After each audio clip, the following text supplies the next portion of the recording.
여러분, 이제 우리 민족 최대의 명절인 설날이 얼마 남지 않았습니다.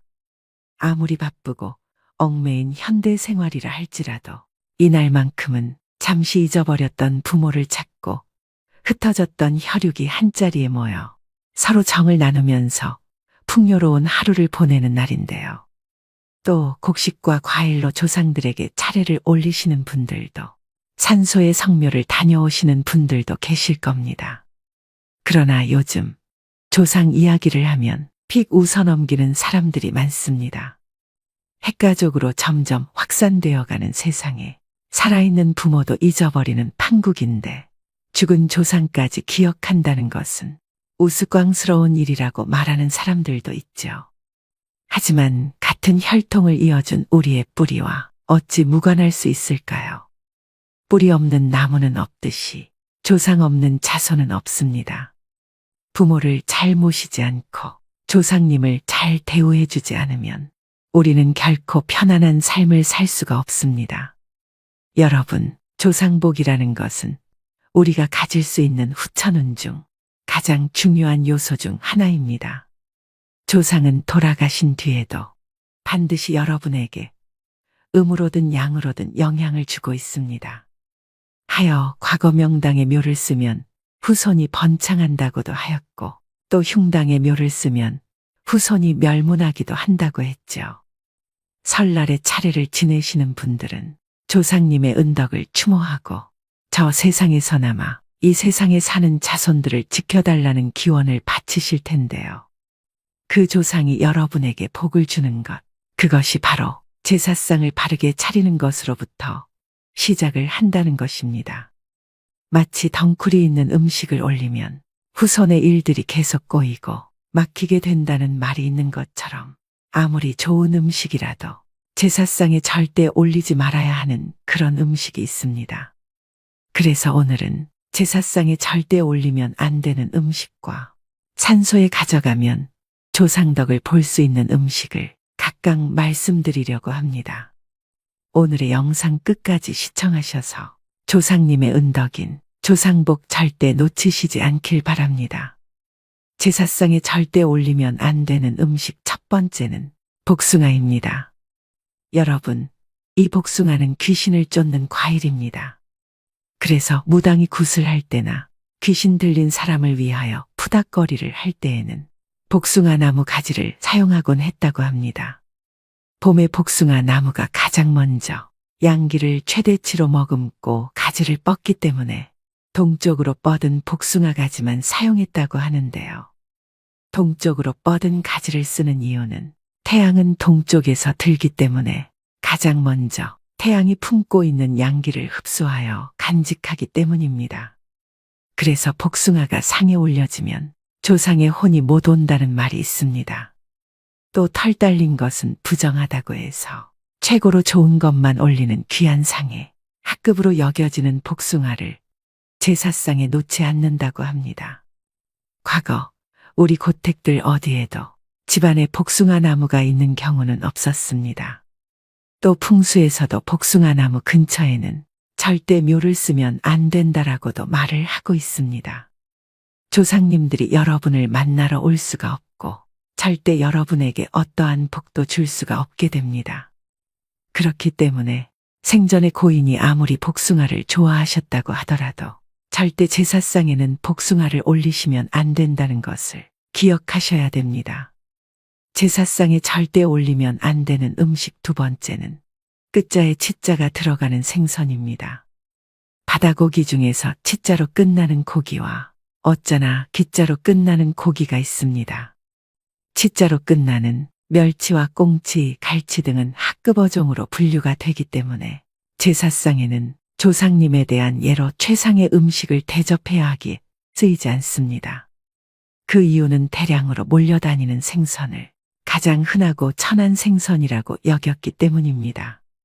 또 치자로 끝나는 생선은 가치가 없는 것이라고 하여 이것을 상에 올리면 형제와 가족 간의 불화를 초래할 수 있다고 하는데요. 반면 어와 기자로 끝나는 흰살 생선인 숭어, 민어, 조기 등은 고급 어종으로 여겨 제사상에 주로 사용됩니다. 또 장어나 가물치처럼 비늘이 없는 어종도 부정하다고 여겨 삼가합니다.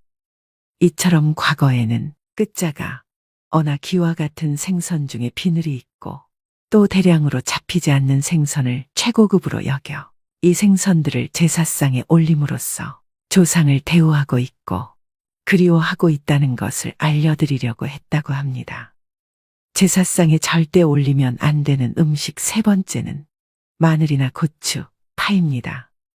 여러분, 유교나 불교, 도교 등 동양의 신앙에서는 이 마늘을 음욕을 대표하는 것으로 생각을 합니다. 우리의 단군 신화에서도 마늘은 곰을 사람으로 변화시킬 수도 있는 강력한 약초로 여겨져 왔는데 이는 대표적인 양기의 상징입니다. 그리고 현재도 이 마늘을 먹으면 정력이 강해진다라는 이야기가 있으며 이것 때문에 마늘을 드시는 분들도 많이 계실 텐데요. 이렇게 강한 양기를 품은 음식을 제사 음식에 넣게 되면 음기를 가진 영은 다가올 수가 없게 됩니다. 조상님이 감흥을 하지 않는다는 얘기입니다. 한마디로 여러분의 조상님들을 쫓아버리는 음식이 된다는 것이죠. 고추 역시 마찬가지입니다. 태양초라고도 하며 장례식장에서도 귀신이 다가오지 못하도록 하기 위해서 고춧가루를 듬뿍 풀은 육개장을 먹기도 하는 것인데요. 제가 아는 지인이 어머니 산소를 다녀와서 3개월 뒤에 큰 사고가 나 병원에 입원을 했던 적이 있습니다. 그 후에 또 갑자기 잘 다니던 직장에서 권고사직을 당하게 되었는데요. 답답한 마음에 이리저리 원인을 찾아보니 어머니가 생전에 김치찌개를 좋아하셨다고 산소에 고춧가루를 듬뿍 넣은 김치찌개를 올렸다고 합니다. 여러분, 어떻게 생각하시나요?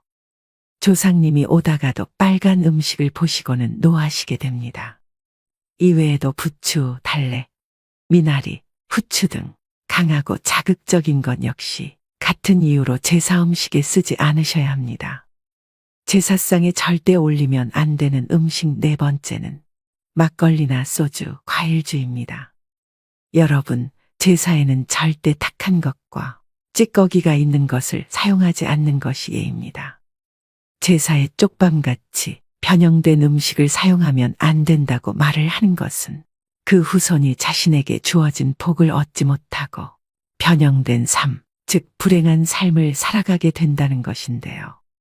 그렇기 때문에 무조건 순수한 쌀로 빚은 곡주여야 하고 경건하고 맑은 술, 즉 청주 같은 것을 올리는 것이 원칙이라는 것이죠. 물론 지방 고유의 전통주들도 가능합니다. 지금까지 많은 분들이 그냥 편하게 막걸리를 사서 제사를 지내셨을 겁니다. 또 이렇게 말씀하시는 분들이 계실 텐데요. 에이, 그까짓 술이 다 술이지 무슨 의미가 있어라고 말입니다. 찌꺼기가 내려앉는 막걸리, 또 막 걸러서 먹는다고 하여 만들어진 막걸리는 그냥 일상에서 먹는 술이지 절대 정성과 의미를 따져야 하는 제사상에는 올려서는 안 되는 술임을 기억하셔야 됩니다. 제사상에 절대 올리면 안 되는 음식 다섯 번째는 붉은색의 곡물입니다. 붉은색이 들어간 대표적인 곡물이 바로 팥입니다. 동짓날에 팥죽을 먹는 것은 음기가 가장 강한 날인 동지에 이 양기 곡물인 팥으로 조화를 맞춘다는 의미가 있기도 하지만 사실 이 동지는 귀신들이 가장 많이 돌아다니는 날입니다. 이 팥이 귀신을 쫓는 곡물이기에 동지가 되면 사람들은 동지 팥죽을 쏘어 나쁜 귀신을 쫓고 집안이 평안하기를 기원하는데요.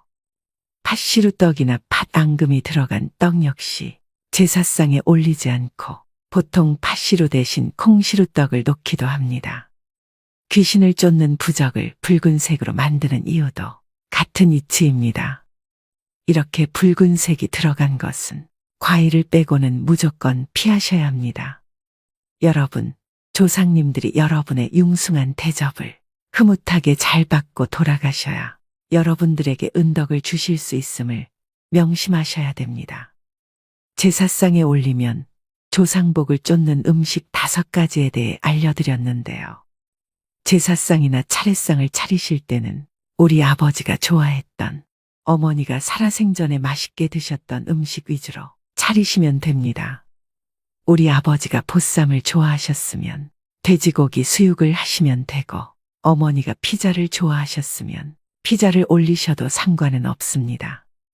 다만 고인이 생전에 좋아하셨던 음식이라도 위에서 알려드린 음식 5가지만큼은 절대 올려놓으시면 안 됩니다. 꼭 기억하시길 바랍니다. 여러분은 보통 산소에 성묘 가실 때 어떤 음식을 가져가시나요?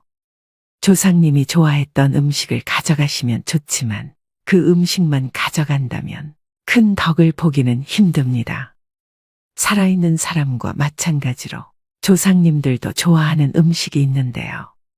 다가오는 설에 산소에 가실 때는 이것을 함께 가져가 보시기 바랍니다. 조상님이 감동해서 복과 재물을 내려주실 겁니다. 산소에 가져가면 조상덕을 보실 수 있는 음식 첫 번째는 삼색과일입니다. 이왕이면 산소에 다녀와서 일도 잘 풀리고 돈도 잘 벌면 좋겠죠. 우리 조상님들이 정말 흡족해 하시는 그런 과일이 있습니다. 옛날에는 제사를 지낼 때 홍동백서인 오색과일에 맞춰서 제사를 지냈는데요. 지금은 홍동백서는 아니라도 삼색과일은 꼭 맞춰서 들고 가셔야 됩니다. 사과, 배 그리고 감을 추천드립니다. 밤, 대추는 생략하셔도 됩니다. 성묘의 과일을 준비한다는 것은 조상님들이 봤을 때 우리 자손들이 이렇게 구색을 갖춰서 챙겨왔구나. 정성이 담겨 있구나.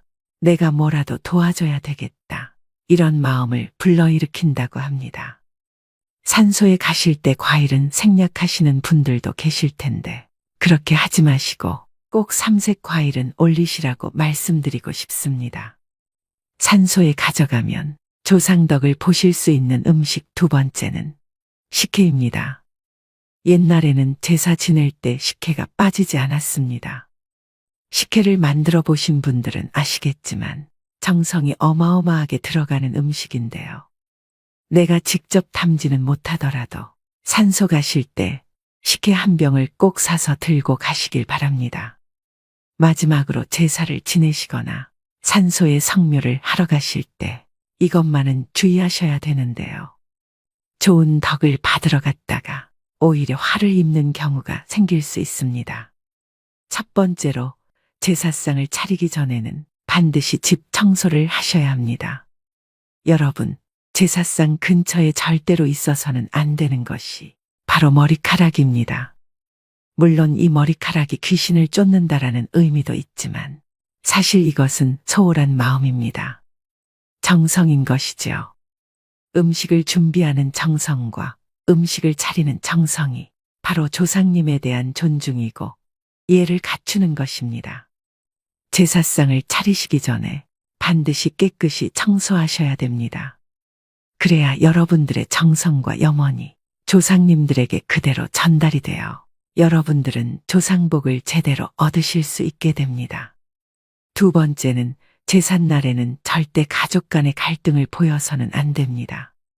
후손들의 화목한 모습 또 다정한 모습을 보여주어야 조상님들 역시 여러분에게 뭔가를 주고 싶어 하시게 됩니다. 그날 하루만큼은 절대 다투시거나 화가 나도 인상을 쓰지 마시길 바랍니다.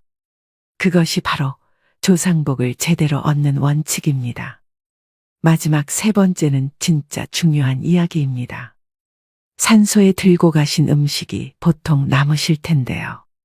그럼 아까워서 이걸 다시 집으로 가져오는 경우가 있습니다.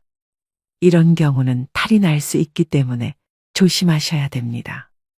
산소로 나갔던 음식은 귀신들이 감흥을 한 번씩 했던 음식입니다. 그렇기 때문에 남은 음식을 들고 오시면 안 좋은 기운이 우리 집안에 따라 들어오게 됩니다. 상갓집에서 먹었던 음식이 맛있다고 집에 싸우는 것과 같은 이치입니다. 웬만하면 산소에 차렸던 음식은 거기서 모두 해결을 하고 집으로는 들고 오지 말아야 됩니다. 여러분, 고시래라고 다들 아실 겁니다. 제사가 끝난 뒤에 제사 음식을 조금씩 떼어서 밖에 놔두시죠. 산소에 가서도 고시래를 하시면 다양한 영들이 와서 거기서 먹고 자리는 끝이 납니다. 그렇기 때문에 산소가 쉴 때는 남은 음식을 밖에서 다 먹고 들어가시는 걸 추천드립니다. 오늘의 영상 어떠셨나요? 다가오는 명절이 모든 분들에게 같은 의미일 수는 없을 것입니다. 어떤 이들에게는 가족들과 함께하는 즐거운 명절이 될 수도, 또 어떤 이들에게는 외로움과 고독감이 더욱 사무치는 날이 될 수도 있으실 겁니다. 옆집은 하하호호 웃음꽃을 피우고 동네 가득 전 부치는 기름 냄새가 가득한데 열리지 않는 대문을 그저 바라보며 홀로 시간을 보내시는 분들도 계실 텐데요. 주변에 그런 분들이 계시다면 그날만이라도 서로 맛있는 음식도 나누고 말동무도 되어드린다면 모두가 더없이 풍요롭고 따뜻한 명절이 될 것입니다. 어려운 이웃을 외면하지 않고 조금의 관심이라도 표현해 주신다면 더 살기 좋은 세상이 될 것입니다. 저 또한 우리 구독자, 시청자분들이 댓글로 남겨주시는 값진 응원과 좋은 말씀들이 더 좋은 영상을 만들 수 있는 원동력이 됩니다. 이처럼 타인에게 베푸는 덕은 후에 나의 복으로 분명 돌아올 것입니다. 모든 분들이 따뜻하고 행복한 명절을 보내실 수 있게 기원 또 기원하겠습니다. 또 새해에는 복되고 즐거운 일들만 가득하시길 바랍니다. 더불어 오늘 알려드린 내용을 잘 숙지하셔서 잘 모르셨던 분들은 지금부터라도 제대로 아시고 실수를 범하는 일이 없도록 하셔야 됩니다. 모르는 것이 쌓이면 재앙이 와도 대처를 잘못해 고통이 크듯 조상을 잘못 모시면 그 끝은 자손들의 고난으로 이어진다는 것을 명심하셔야 됩니다. 모두 주의하셔서 집안의 번영을 얻으시길 바랍니다. 마지막으로 중년의 명절이란 시를 읽어드리면서 오늘의 영상 마무리하겠습니다. 말이 없다 해서 할 말이 없겠는가. 마음이 복잡하니 생각이 많을 수밖에. 고향 산마루에 걸터앉아 쓸쓸한 바람소리 듣노라니. 험난한 세상, 힘겨운 삶일지라도 그저 정직하게 욕심 없이 살라고 합니다. 어진 목소리, 메아리 같은 그 말씀. 가슴 깊이 새기며 살아왔기에 떳떳할 수 있고 후회 또한 없다지만 이렇게 명절이 다가오면 기쁨보다는 착잡한 심정 어쩔 수 없습니다. 부모 형제 귀한 줄 네 모르겠는가마는 자식 노릇 부모 노릇 나이가 들수록 어른 노릇 사람 노릇 참으로 생각처럼 쉽지만은 않습니다. 세상은 뜻과 같지 아니하고 삶이란 마음 같지 아니하니 강물 같은 세월에 묻혀버린 내 젊은 날의 별빛 같은 꿈이여. 올해도 빈손으로 맞이하는 명절. 그래도 고향 생각 설레어 잠 못 들까 합니다. 오늘도 노후의 지혜와 함께 해주셔서 감사드립니다. 황금빛으로 무르익어가는 여러분의 지혜로운 인생을 언제나 응원합니다. 여러분, 평소 우리가 하는 사소한 말 한마디에는 우리의 운에 큰 영향을 미치는 힘이 숨어 있습니다. 자신의 평소 말습관이 엉망이라면 들어오던 운도 다시 나갈 수 있다는 것을 명심하셔야 되는데요. 내가 무심코 던진 말 한마디가 우리의 삶에 전반적인 변화를 일으키는 원인이 됩니다. 즉, 작지만 매일 쌓이는 말습관들이 하나 둘 모여 우리에게 운과 성공을 가져다 준다는 것이죠. 얼마 전 왜 그런 말을 했을까 하고 크게 후회한 적이 있습니다. 차라리 말하지 않는 게 나았을 거라고 후회하지만 또 다른 날 분위기에 취해 나도 모르게 나에 관해 많은 말을 하게 되고 또 후회하는 일을 반복하셨던 적이 있으셨을 겁니다. 우리가 인생을 살아가면서 되돌릴 수 없는 것은 말과 시간 그리고 세월입니다. 말을 잘하는 사람이란 목소리가 큰 사람도 아니고 말이 번지르르한 사람도 아닙니다. 말을 잘하는 사람은 말의 품위와 절제가 있는 사람인데요. 입을 잘못 쓰면 화문이 되지만 잘 쓰면 복문이 된다고 합니다. 즉, 입은 화를 불러들이기도 하지만 복도 장만할 수 있다는 의미인데요. 여러분은 평소 어떻게 말하고 계신가요? 아마 좋은 습관도 있고 나쁜 습관도 있으실 겁니다. 중요한 것은 우리가 하는 말이 우리의 운에도 굉장히 큰 영향을 미친다는 사실을 알고 나의 말 습관에도 이런 부분이 있음을 알아차리셔야 되는데요. 그것을 구분해 자신의 말 습관을 더 좋게 바꾸려고 노력한다면 여러분의 말년운도 더 좋게 바뀌어 불시에 들이닥칠지 모를 그 어떤 불행도 막아줄 것입니다. 그렇다면 말년에 불행하지 않으려면 어떤 말을 조심해야 할까요? 그래서 오늘은 나이가 들수록 조심해야 하는 말에 대해서 말씀드리려고 합니다. 이런 말버릇만 조심하신다면 말년에도 운이 살아나고 편안한 노년을 보내실 수 있으실 겁니다. 말년의 대운을 맞이하는 주인공이 되시길 바라면서 영상 바로 시작하겠습니다. 말년운을 달아나게 만드는 말. 첫 번째는 나의 약점은 절대로 말하지 마세요. 우리는 인생을 살면서 수많은 사람들과 만나고 또 헤어지곤 합니다. 그중 일부와의 관계가 깊어지면서 나 자신의 약점이나 과거의 잘못된 일을 호기롭게 털어놓곤 합니다. 힘들 때 누군가에게 이야기해서 공감이나 위로받고 싶은 마음이 들죠. 말하고 나면 왠지 조금은 속이 후련해진 기분이 들기도 합니다. 하지만 그때뿐이란 것과 왠지 모를 공허함이나 찝찝한 기분을 느낀 적이 있으실 겁니다. 그렇기 때문에 힘든 이야기는 하지 않는 것이 좋습니다. 가까운 사람에게 힘든 이야기도 말하지 못하면 그게 깊이 있는 관계일까, 속 얘기 안 하는 게 친구인가라는 생각이 드실 수 있습니다. 분명한 것은 친구든 지인이든 그들은 결국엔 남이라는 것입니다. 대부분의 사람들은 힘든 이야기나 내 약점을 공유하면 더 깊은 인간관계로 지속된다고 착각을 하며 사는데요.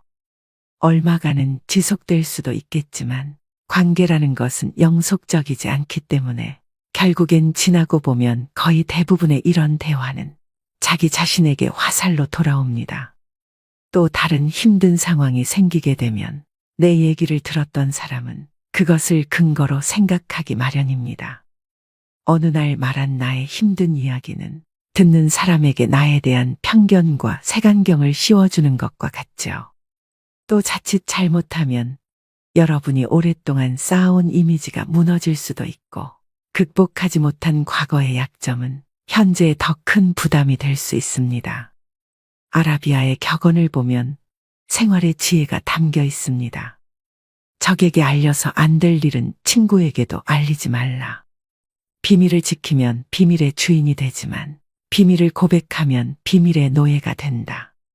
그리고 평화의 열매는 침묵의 나무에서 열리는 법이다. 여러분, 인생을 살아보니 사람들의 마음이 모두 같지 않다는 것을 깨달았습니다. 나는 위로받고 싶어서 나의 아픔을 이야기하지만 그 이야기가 화살로 돌아와 다시 나의 가슴을 때리는 겁니다. 때로는 아픔, 약점 혹은 실수 등은 그냥 세월 속에 흘려보내는 것이 더 현명할 수 있습니다. 차라리 누군가에게 하소연하고 싶다면 익명이 보장되는 인터넷에서 위로를 받는 것이 낫습니다. 과거의 실수는 묻어두지 말고 그것에서 배워 앞으로의 삶을 더 의미 있고 풍요롭게 만드는 것이 중요합니다. 이것이 바로 우리가 인간관계 속에서 가져야 할 지혜 중 하나입니다. 말년운을 달아나게 만드는 말. 두 번째는 절대 돈 자랑 하지 마세요.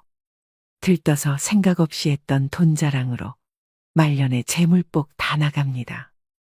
잘 되면 자랑하고 싶은 마음이 굴뚝 같죠. 더욱이 요즘은 물질과 마음 둘 다 궁핍한 세상이다 보니 돈으로라도 자존감과 우월감을 남의 눈치 안 보고 누리고 싶은 마음도 당연합니다. 하지만 어떤 상황에서건 먼저 돈에 대한 얘기는 절대로 시작하지 말아야 됩니다. 인간은 다른 사람이 나보다 더 많이 가졌다는 이유만으로도 상처받는 존재입니다. 자칫하면 친구를 잃거나 심지어는 자신의 재물복이 사라지며 재산마저 잃을 위험이 있는데요. 진짜 친구라면 축하를 해줘야 되는 거 아닌가 생각하실 겁니다. 하지만 나와 비슷한 처지라고 생각했던 사람이 갑자기 자신과의 격차가 확 벌어지는 기분이 들면 상대적 박탈감을 느끼게 됩니다. 보통 사람들은 삼성 이재용 회장을 보고 시기 질투하진 않습니다. 원래부터 나와의 격차가 말도 안 되게 큰 사람이기 때문입니다. 아무리 나이가 들어도 돈에 대한 욕심은 끝이 없습니다. 유튜브만 보더라도 심하게 짠내가 나거나 힘든 상황을 겪는 사람의 콘텐츠일수록 인기가 많은 맥락과도 같은데요. 이처럼 사람들은 자신보다 더 어려운 사람을 보고 자기 위안과 승리감을 맛보기도 합니다. 돈은 내가 많다는 걸 남이 알아도 문제이고 내가 적다는 걸 남이 알아도 문제입니다. 혹여나 친하게 지내는 사람이 돈을 빌려달라는 부탁을 거절함으로써 친구와의 관계가 손상되거나 돈을 빌려주었지만 돌려받지 못해 친구를 잃는 경우도 많습니다. 반대로 돈이 너무 없어 보여도 사람들이 멀리 할 수도 있으니 적당히 꾸미고 적당히 쓰면서 말년을 지내시는 게 가장 좋습니다. 여기서 가장 중요한 것은 돈을 어떻게 사용하고 어떻게 다루느냐입니다. 돈 얘기를 하면 안 되는 것은 자식도 마찬가지입니다. 자식들 결혼 자금이다, 사업 자금이다 하면서 노후 자산을 턱턱 내놓는 부모들이 많은데요. 자신은 백발이 성해지도록 여행 한번 제대로 못 가보고 입고 싶은 옷, 먹고 싶은 거 아껴서 자식 손에 쥐어주는 일은 절대 하지 마셔야 됩니다. 노후에는 나 자신만을 위해 사셔야 됩니다. 그것 또한 내 노후를 지키는 길임을 명심하시길 바랍니다. 말년운을 달아나게 만드는 말 세 번째는 거짓말을 하지 마세요. 여러분, 나이가 들어도 사소한 거짓말을 하면서 임기응변으로 세상을 살아가는 사람들을 주위에서 종종 보았을 것입니다. 혹시 그런 사람을 보신다면 어떤 생각이 드시나요? 인생은 저렇게 살아야지 하는 생각이 드시나요? 아니면 왜 나이 먹고 저렇게 살고 있을까 하는 생각이 드시나요? 거짓말이 정말 큰 사기만 해당되는 것이 아닙니다. 아주 사소한 이야기라도 이것이 버릇이 된다면 정말 신뢰가 없는 사람이 될 것입니다. 어쩌다 상대와의 대화에서 말문이 막혀 거짓말을 하게 되는 경우도 있습니다. 또 어떤 상황을 회피하기 위해 거짓말을 하는 경우도 있죠. 하지만 지나고 보면 숨기고자 했던 모든 것이 다 탄로가 나고 사소한 거짓말에서 시작한 행동을 감추기 위해 걷잡을 수 없이 더 큰 거짓말을 하게 되는 경우도 허다합니다. 바로 눈앞의 현재의 상황을 피할 수 있을지 모르지만 거짓말은 더 큰 문제를 가져올 수 있습니다. 자신이 잘못한 상황이라면 정직하게 실수를 인정하고 사과하는 것이 중요합니다. 부처님 말씀에 내가 남에게 받고 싶은 대로 남을 대접하라고 했습니다. 내가 다른 사람에게 신뢰받고자 한다면 나 스스로 먼저 신임을 줄 수 있는 사람이 되어야 합니다. 그래야 말년에도 귀인을 만나 뜻밖의 기회가 생길지도 모를 일입니다. 말년운을 달아나게 만드는 말 네 번째는 나의 목표를 말하지 마세요. 여러분은 자신의 목표를 다른 사람에게 말하고 계신가요? 아무리 말년이라도 나의 긍정적인 목표를 굳이 남에게 말할 필요는 없습니다. 같은 목표를 가진 사람이 아닌 이상 부정적인 반응을 듣기 쉬운데요. 사람들은 훈수 두는 것을 좋아합니다. 나이 들어서 무슨 목표냐? 그냥 살던 대로 살지라고 속으로 생각할 수 있습니다. 이처럼 목표를 말하는 것은 훈수 두는 사람들에게 좋은 먹잇감이 되는 것입니다.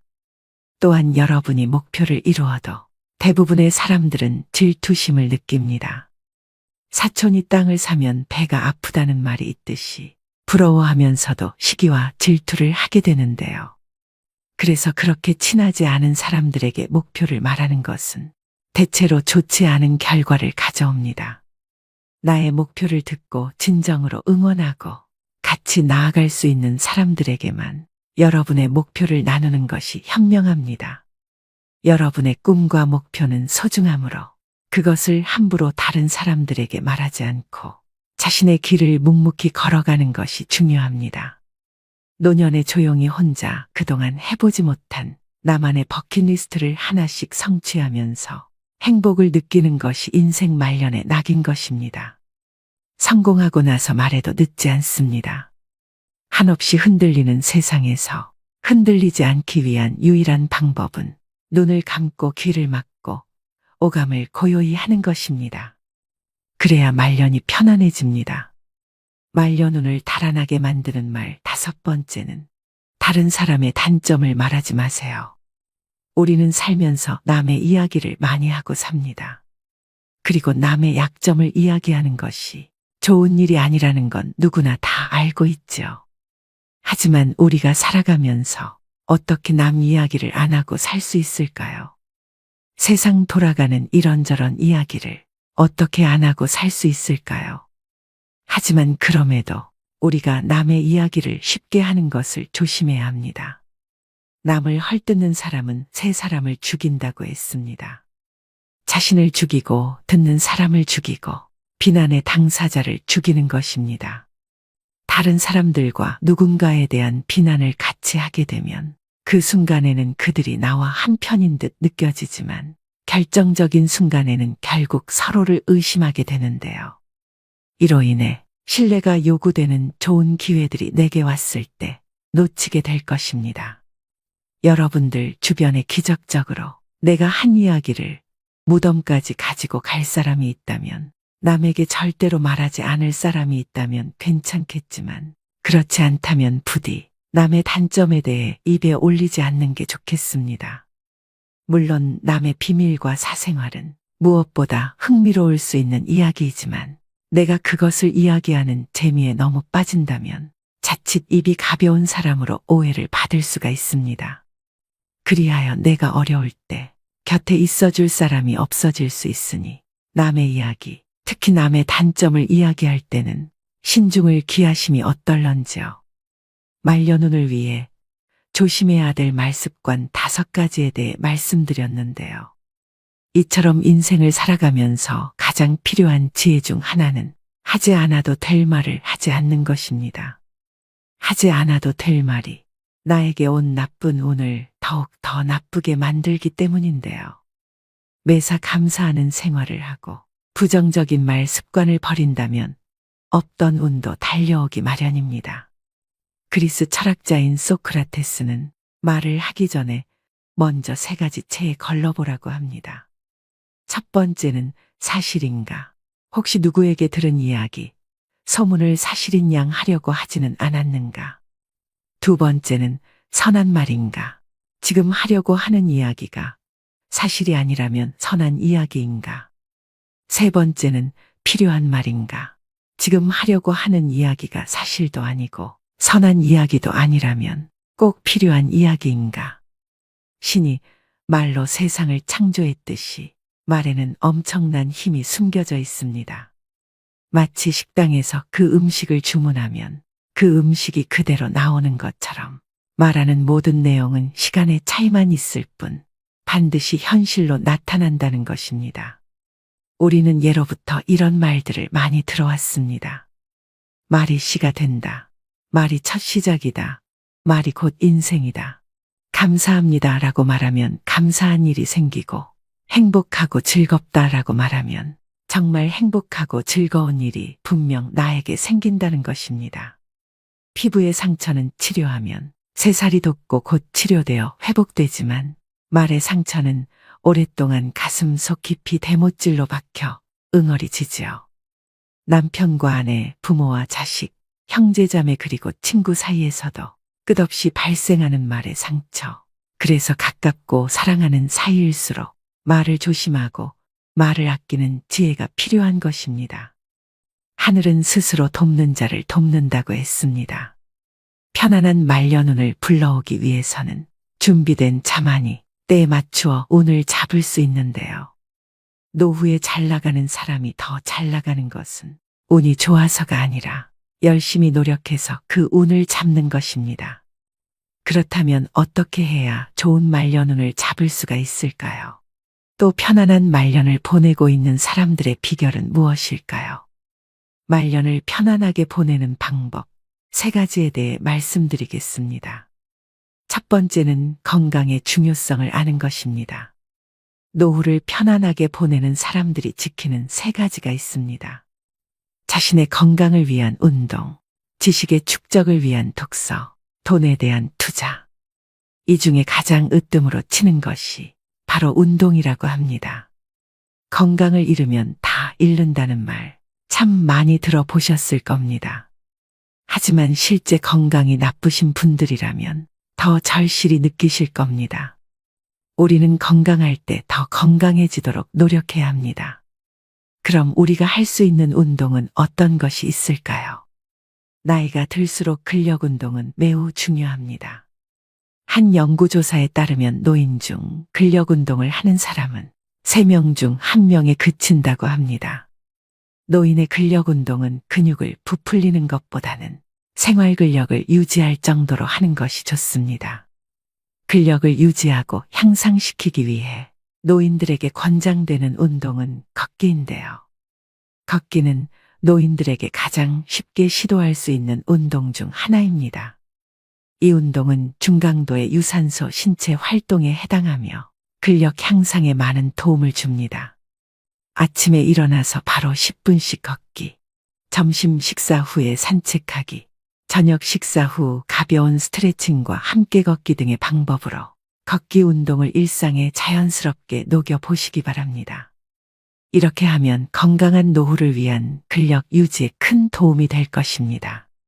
하지만 각자의 건강 상태와 체력에 따라 운동의 강도와 방법은 내가 할 수 있는 정도로 조정되어야 합니다. 절대 무리를 해서는 안 됩니다. 두 번째는 노년의 시간을 설계하셔야 됩니다. 나이는 단지 숫자에 불과합니다. 우리는 나이에 따라 다른 경험을 하며 살아갑니다. 그래서 나이는 개인마다 다르게 받아들일 수 있습니다. 노인들에게 노년의 시간은 인생의 마무리가 아닙니다. 새로운 도전과 경험을 시작할 수 있는 좋은 시기입니다.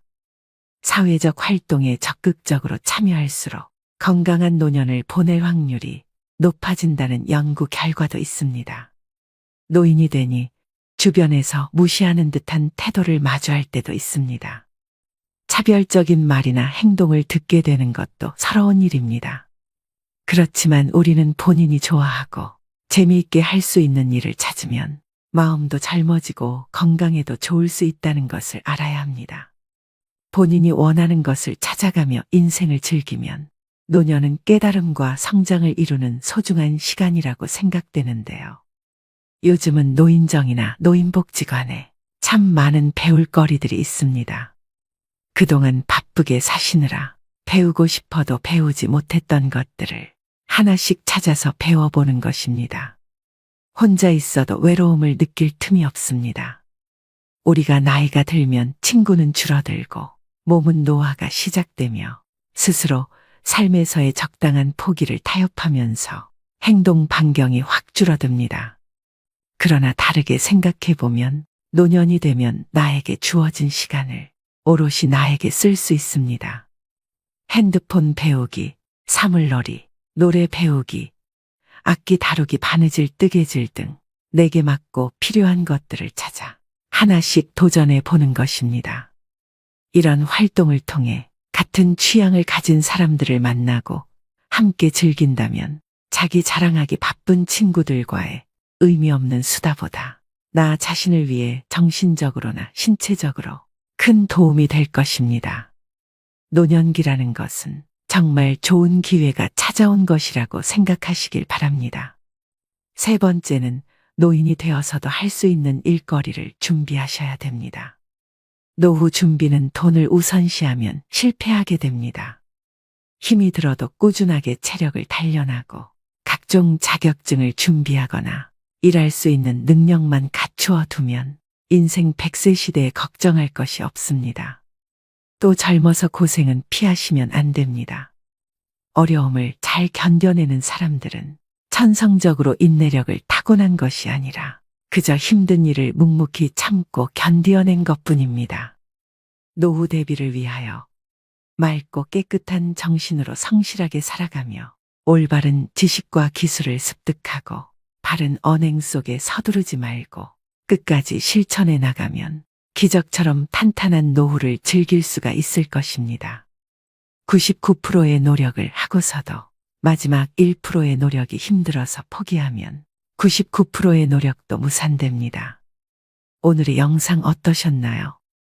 결국 삶을 움직이는 것은 우리의 입과 손인 셈입니다. 성공하는 사람은 무언가를 얻어가는 자세부터 다르다는 것인데요. 언제나 준비만 하다 끝나는 사람들이 있습니다. 행동으로 옮기지 않습니다. 장걱정이 많아 늘 준비만으로 하루를 허비하지요. 성공을 하려면 일단 실행을 해야 하는데 경우의 수를 따지다 아무것도 하지 않게 됩니다. 언제나 가능성 있는 존재로만 남고 싶어 하는 것입니다. 완벽하게 준비된 모습을 보일 때까지 여러분을 기다려주는 것은 없다는 것을 명심하셔야 됩니다. 인간성이 좋은 사람은 처음엔 손해를 보는 것 같지만 나중에는 반드시 성공합니다. 유능한 사람이라는 말보다는 믿을 수 있는 사람이라는 말을 듣는 사람이 되시길 바랍니다. 양보하고 배려하고 더 겸손하시면 나의 말년복은 저절로 따라오게 되어 있습니다. 욕심을 버리고 100만큼 일하고 80만 바라면 120의 운이 들어온다고 합니다. 원망하는 생활을 하는 사람은 운이 달아나지만 감사하는 생활을 하는 사람은 하늘의 보호를 받아서 하는 일마다 좋은 운을 부르고 행복을 누리게 되는데요. 사람다운 사람, 진짜 사람이 되면 운이 저절로 따라오는 법입니다. 오늘 말씀드린 지혜를 그대로 행하시는 분들은 운이 활짝 열릴 것입니다. 오늘도 노후의 지혜와 함께 해주셔서 감사드립니다.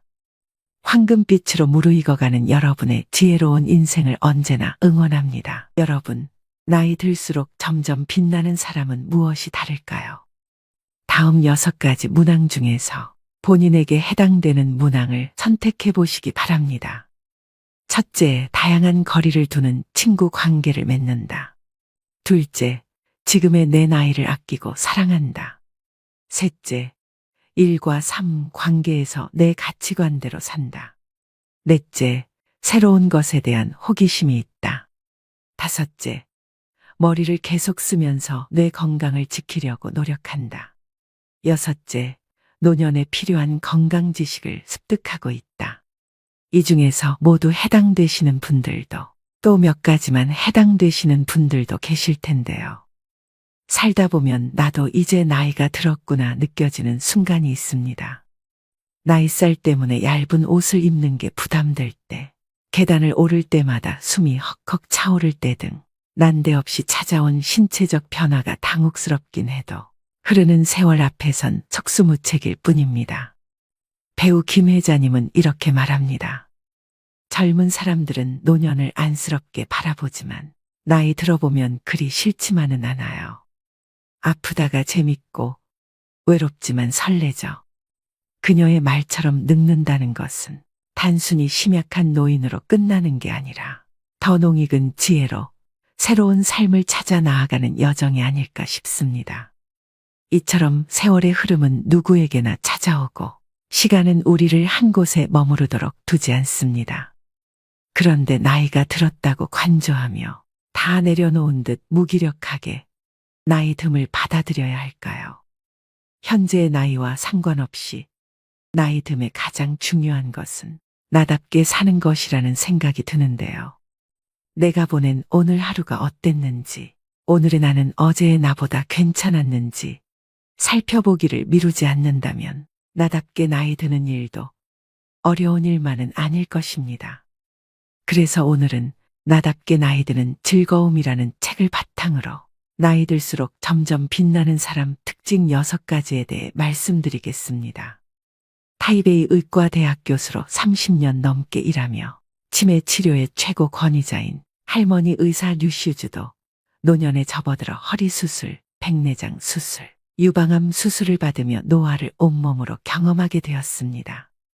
이후 의사 시절 40년 가까이 노년의학, 특히 치매에 대한 연구를 바탕으로 신체와 정신 건강을 높이고 노화를 늦추는 세심한 가이드를 만들었는데요. 오늘의 영상을 끝까지 시청하셔서 나이 듦의 가치를 깨닫고 하루하루를 귀하게 사는 법을 배우셨으면 좋겠습니다. 구독자 이벤트도 진행하오니 고정 댓글 확인하신 후 신청도 부탁드립니다. 자유롭고 우아한 노년을 위한 할머니 의사의 건강 조언, 인생 조언. 지금 바로 시작하겠습니다. 나이 들수록 점점 빛나는 사람 특징 첫 번째는 자유롭고 독립적인 노후를 보냅니다. 중년 이후 혼자 사는 즐거움. 노인에게 건강하다는 것은 아무런 병에 걸리지 않는 것이 아니라 질병과 잘 공존하는 것입니다. 예컨대 고혈압 등의 만성질환이 악화하지 않게 잘 조절하면서 좋은 신체 컨디션을 유지하는 것처럼 말이죠. 노년에 건강하려면 젊을 때부터 균형 있는 식사와 규칙적인 신체 및 두뇌 운동, 그리고 밤을 새우지 않는 것처럼 몸을 피곤하지 않게 하는 노력이 필요합니다. 고립되지 않도록 느슨하더라도 인간관계를 유지하는 것 또한 필요한데요. 목적이 취미든 봉사활동이든 신앙이든 상관없습니다. 노년층을 대상으로 하는 지방 공공기관이나 지역 대학의 다양한 커리큘럼을 활용하는 것도 추천합니다. 눈높이에 맞는 새로운 공부 주제를 찾을 수 있을 뿐더러 새로운 친구도 사귈 수 있습니다. 나이가 들면 부모님이 안 계시고 형제들은 마찬가지로 늙고 자식은 한창 먹고 살기 바쁘죠. 이때 가장 필요한 사람이 바로 친구입니다. 혼자 살더라도 외롭지 않도록 해주는 존재인데요. 오래된 친구도 좋지만 새로운 친구도 사귀어야 생각의 폭을 넓히고 새로운 시각을 가질 수 있습니다. 태도가 노년의 삶을 결정한다. 일반적으로 나이 든 사람들은 남들이 비교적 늙었다고 생각하는 반면 자신은 비교적 젊게 느끼며 실제 나이보다 수세 살 이상 적다고 생각한다고 하는데요. 영국에서 진행한 장기 노화에 관한 연구에서 평균 연령 66세의 지역 주민 약 6,500명을 대상으로 당신은 자신이 몇 살이라고 생각하나요? 라는 설문을 실시했더니 70%가 자신을 실제 나이보다 최소 3살 정도 젊다고 생각했고 25%가 실제 나이와 비슷하다고 생각했습니다.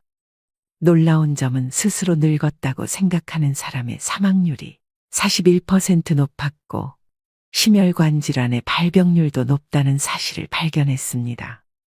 이것으로 볼 때 스스로 젊다고 생각하는 것은 기분을 좋게 만들 뿐만 아니라 향후 사망률도 감소시킬 것으로 예상할 수 있는데요. 이러한 사람들은 강인한 성격과 자신감으로 노년의 삶에 당당히 직면하고 평소에도 자신과 마찬가지로 스스로 젊다고 생각하는 사람들과 주로 어울릴 가능성이 큽니다. 누구에게나 장수의 기회가 주어지는 것이 아니기에 늙을 때까지 살 수 있다는 자체가 행복이라 할 수 있습니다. 나이가 들면 비록 외모가 바뀌고 체력이 약해지고 만성질환에 걸리고 친구들이 하나둘 떠나가지만 동시에 인생의 경험과 지혜가 풍부해지고 새로운 것을 배우거나 제2의 인생을 펼칠 수 있습니다. 노년도 계속해서 성장해가는 과정입니다. 인생은 봄에 밭을 갈고 여름에 작물을 심고 가을에 수확하고 겨울에 저장하는 사계절과 같습니다. 젊은 시절에 노력해서 일구어온 것들을 나이가 들면서 축적하는 것이지요.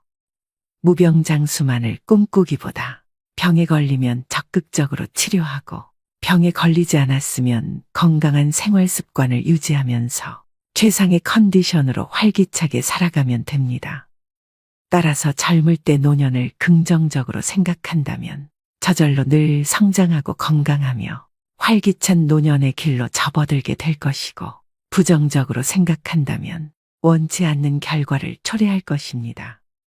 결국 여러분이 노년의 삶을 보는 태도가 여러분 노년을 결정한다고 할 수 있습니다. 나이 들수록 점점 빛나는 사람 특징 두 번째는 일과 삶 관계에서 편안함을 찾습니다. 매일 실천하는 6가지 루틴. 잠들기 전 항상 컴퓨터 파일을 열어 매일 해야 하는 6가지 항목이 적힌 리스트에 한두 마디 메모를 적어 넣은 뒤 편안하게 잠자리에 들곤 합니다. 6가지 항목은 운동하기, 지식 쌓기, 나를 사랑하기, 남을 돕기, 해야 할 일 하기, 그리고 감사하기입니다. 운동하기는 최소 40분 걷기, 지식 쌓기는 주로 책을 읽는 것으로 대체합니다. 이로써 몸과 두뇌를 건강하게 만들 수 있다는 만족감이 듭니다. 나를 사랑하기는 맛있는 것 먹기로, 남을 돕기는 칭찬하기로 실천합니다. 이 2가지는 대인관계에서 윤활제 같은 역할을 합니다. 마지막으로 감사하기는 대중교통에서 자리를 양보받을 때 실천합니다. 은퇴란 직장에서 은퇴한 것을 뜻하는 것이지 삶을 은퇴한 것이 아닙니다. 때문에 저절로 눈이 떠질 때까지 늘어지게 자고 되는 대로 불규칙적으로 사는 것이 아니라 자신의 리듬에 맞는 건강한 삶을 새로 계획해야 합니다. 6가지 항목 중 내가 가장 중요하게 생각하는 것은 감사하기입니다. 인생을 살아가면서 종종 일이 뜻대로 되지 않거나 꼴 보기 싫은 사람을 마주치게 되는데 이럴 때 생기는 부정적인 감정을 스스로 증폭시켜 오히려 세상의 다른 아름다움을 못 보고 지나치는 경우가 있습니다. 매 순간 긍정적인 면을 보고 긍정적으로 생각하는 습관을 기른다면 감사하는 마음이 자연스레 생겨납니다. 기다려야 할 때와 기다리지 말아야 할 때. 중년 이후 기다림이라는 것은 치료의 일환일 때가 있습니다. 가끔은 아무것도 하지 않고 기다리기만 하는 것이 치료의 한 방법일 때가 있는데 바로 관찰입니다. 96세인 할머니 한 분이 집에서 넘어졌는데 눈에 보이는 외상은 없었지만 넘어지면서 벽에 머리를 부딪혔습니다. 가족들이 응급실로 모셔와 뇌 CT를 찍어보니 1.7cm 두께의 경내막 하출혈이 보였고 의료진은 당일 발생한 출혈이 아니라 이미 한동안 출혈이 있었다고 판단했습니다. 가족들은 어머니가 이미 연세가 많은 데다 수술하려면 전신마취를 해야 하는 점을 걱정하면서 일단 지켜보고 외래 진료를 통해 추적 검사를 하는 방향으로 결정했습니다. 2달 후 다시 CT 검사를 해보니 출혈이 모두 사라진 것이 발견됐습니다. 이처럼 기다림은 병을 진단할 때도 중요한 역할을 하며 병증이 명확하지 않을 때 더욱 지켜볼 필요가 있습니다. 예를 들어 파킨슨병 환자들은 처음에는 다른 증상 없이 단지 걷는 속도가 조금 느려집니다. 걸음이 느려지는 이유는 다양한데 나이가 들면서 관절이나 척추에 질환이 생겼을 수도 있습니다. 이처럼 기다려야 할 때 차분하게 기다리는 건 그리 어렵지 않습니다. 다만 기다리지 말아야 할 때를 알아채고 곧바로 행동을 취하는 것이 어렵습니다. 그러나 기다리든 기다리지 않든 그 선택에 대한 책임을 남에게 돌리지 말아야 합니다. 경험을 통해 배우고 자신에게 알려줘야 합니다. 나이 들수록 점점 빛나는 사람 특징 3번째는 새로운 것에 대해 호기심을 갖습니다. 인생은 언제나 도전이 필요해. 2017년 7월 애플에서 매년 개최하는 세계 개발자 회의에 노년의 한 일본인 여성이 등장해 시선을 끌었습니다. 애플의 팀 쿡 CEO가 직접 인터뷰에 나서 전 세계적으로 화제가 된 이 여성의 이름은 와카미야 마사코. 당시 만 82세였던 그녀는 세계 최고령 앱 개발자이자 노인들의 스티브 잡스로 세상에 소개됩니다. 마사코는 노인들도 즐길 수 있는 스마트폰 게임이 있었으면 좋겠다는 생각을 하게 됐고 그런 걸 대신 만들어줄 사람이 없으니 자신이 해보자 마음먹었습니다. 그리고 6개월간 코딩을 공부하며 노인들을 위한 스마트폰 게임 앱 피나단을 출시했습니다. 환갑에 처음으로 컴퓨터를 구입할 정도로 컴퓨터와 무관한 삶을 살았던 그녀가 전 세계가 주목한 앱 개발자가 된 것입니다. 그녀는 아이패드로 고전 악기 연주를 배우고 엑셀로 자신만의 액세서리를 디자인하며 페이스북으로 친구를 사귀고 구글 번역기를 들고 자유여행을 떠나는 등 우리가 상상하는 노년의 삶과는 많이 다르게 삽니다. 그 비결은 무엇일까요? 바로 왕성한 호기심으로 무장하고 하고 싶은 일을 찾아서 뛰어드는 것입니다.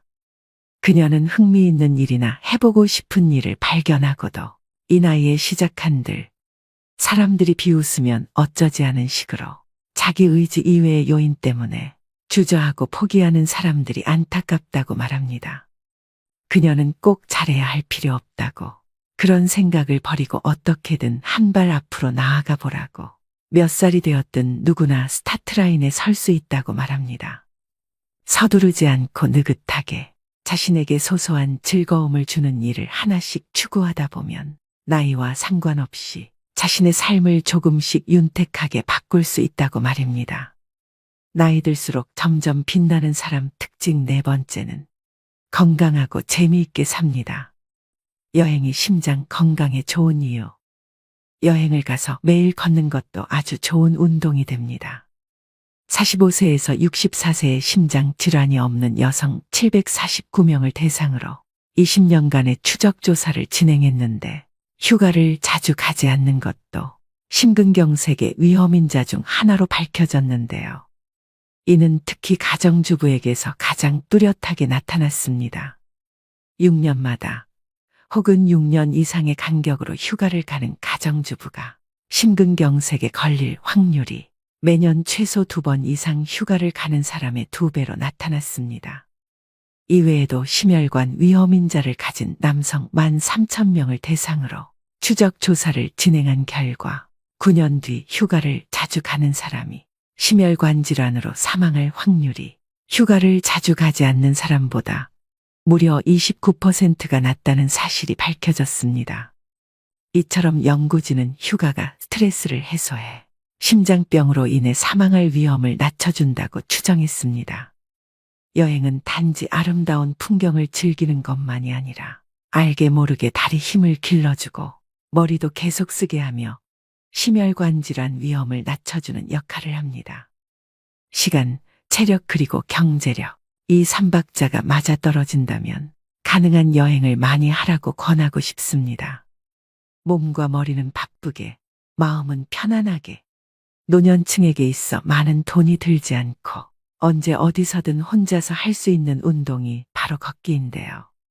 체력이 좋을 때는 친구들과 등산을 하거나 혼자 조깅을 하고 점차 나이가 들면 언덕길, 공원 오솔길을 걷습니다. 비가 올 때, 너무 춥거나 더울 때는 대형 쇼핑몰 같은 곳을 거닐어도 좋습니다. 매일 전통시장을 들르는 것도 좋은 방법입니다. 무엇이든 꾸준하게 걷기만 한다면 건강에 큰 도움이 됩니다. 규칙적인 운동은 기분을 좋게 하고 수면의 질을 높여줄 뿐만 아니라 균형 감각을 키워주어 덜 넘어지게 합니다. 고혈압, 당뇨병, 유방암, 치매 등 만성질환에 걸릴 확률 및 사망률을 낮춰주는 것은 물론이죠. 신체 활동을 거의 하지 않는 사람이 하루 15분이라도 꾸준히 운동하면 사망률이 14% 낮아져 수명 또한 3년 늘어나는 것으로 나타났습니다. 구체적으로 어떤 운동을 하면 좋을지 모르겠다는 사람들이 있는데요. 사실 저마다의 취향과 편의성, 그리고 경제력에 따라 자신에게 가장 적합한 운동을 선택하면 됩니다. 운동을 일상생활의 일부분으로 삼아야 꾸준히 지속할 수 있고 효과도 있기 때문입니다. 걷기, 유산소 운동, 스트레칭, 근력 운동, 자전거 타기, 계단 오르기 등 이 6가지 운동이 사망률을 7에서 22% 줄이는데 효과가 있었습니다. 이것으로 볼 때 걷기가 얼마나 간단하면서도 효과적인 운동인지 알 수 있습니다. 나이 들수록 점점 빛나는 사람 특징 5번째는 머리를 많이 쓰고 많이 움직이고 사람들과 교류를 많이 합니다. 즐거운 식사가 치매를 막는다. 치매를 완벽하게 예방할 수는 없지만 의학문헌에서는 머리를 많이 쓰고 많이 움직이며 집안일을 많이 하고 사람들과 교류를 많이 하면 치매에 걸릴 위험을 낮출 수 있다고 말합니다.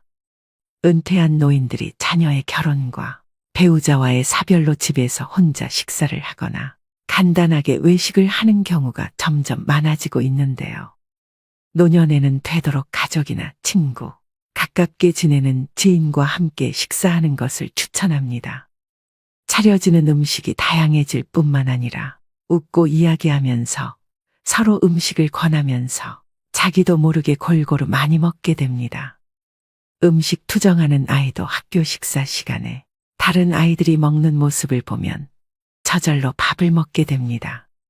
이처럼 식욕은 서로 전염되기 마련입니다. 저는 60세부터 70세까지가 인생의 황금기라고 생각합니다.